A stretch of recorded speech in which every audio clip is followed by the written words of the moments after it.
మాజీ మావోయిస్టుల సానుభూతి పరుడుగా ఇప్పుడు ఉన్నటువంటి గాదె ఎన్ఐఏని అరెస్ట్ చేశారు. ఎన్ఐఏ ఏకంగా జాతీయ దర్యాప్తు సంస్థ వచ్చి అరెస్ట్ చేసింది. ఎందుకంటే ఒక మీటింగులో ఉపన్యాసం, అలాగే మరొక యూట్యూబ్ ఛానల్కి ఇచ్చినటువంటి ఇంటర్వ్యూల్లో నక్సలిజం ఎదగాలి, భద్రతా దళాలని చంపేయాలి అన్నటువంటి ఇంటర్వ్యూ. బేసిక్గా ఆయన భావజాలం ఖచ్చితంగా తప్పు.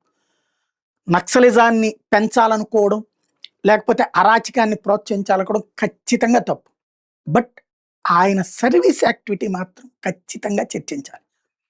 ఇప్పుడు ఆయన లేకపోతే ఆ సర్వీస్ యాక్టివిటీస్ ఎట్లాగో చూడాలి. ఆయన అనాథాశ్రమం నడుపుతున్నారు. ఆడపిల్లలు, మగపిల్లలు ఎవరైతే తల్లిదండ్రులు లేని అనేక మంది అక్కడ చదువుకున్నారో, ఉన్నత స్థితికి వచ్చారు. వాళ్ళు ఇదివరకు సోషల్ మీడియాలో ఇది పెట్టేవాళ్ళు, ఫేస్బుక్లో వాటి ఎట్లట్లాగా. మా దాంట్లో ఈ పాప